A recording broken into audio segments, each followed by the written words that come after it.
સુંદરી, તું પણ અમારી પટરાણી બની જા. તારી તપસ્યા છોડી દે તાને. અરે બાળકો, આ શું? મારી તપસ્યા શા માટે ભંગ કરાવી? તમે જાણતા નથી કેવડું મોટું પાપ કર્યું છે તમે, ને આના માટે તમને મૃત્યુ દંડ પણ મળી શકે.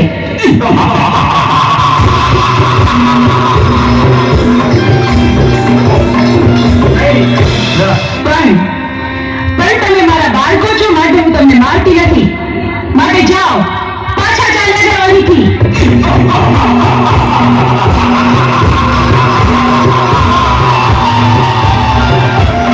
અરે સુંદરી, અમે તને પટરાણી બનાવવા આવ્યા છે.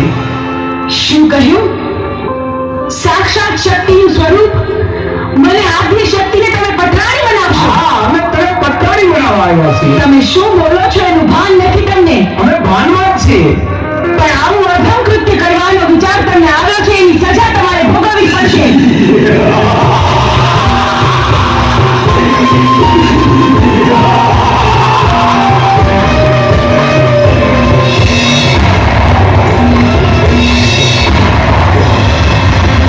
મારા ક્રોધના અગ્નિથી હું તમને ભસ્મીભૂત કરી દઈશ, પણ વારમાં તમારો સંહાર કરીશ.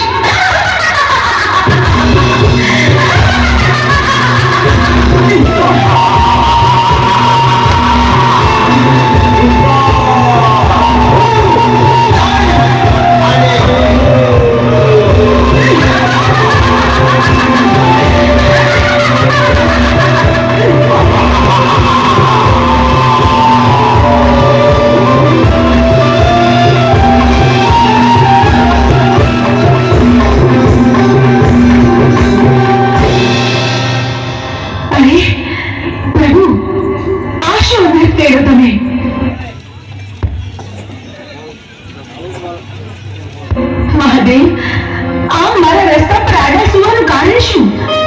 તમે મને પાપમાં ન પાડશો પ્રભુ. અરે દેવી, તમે ક્રોધમાં છો. પૃથ્વી તમારો ભાર ન ઝીલી શકે એટલે મારે આડું સ્વરૂપ પડ્યું. ચાંદમૂળને માર્યા પછી તમારું નામ ચામુંડા પડશે. અજાણની ધરતી પર જાઓ, છપટી ધૂળ લઈ અને ડુંગર બનાવો, એની ઉપર તમારા બેસણા કરો.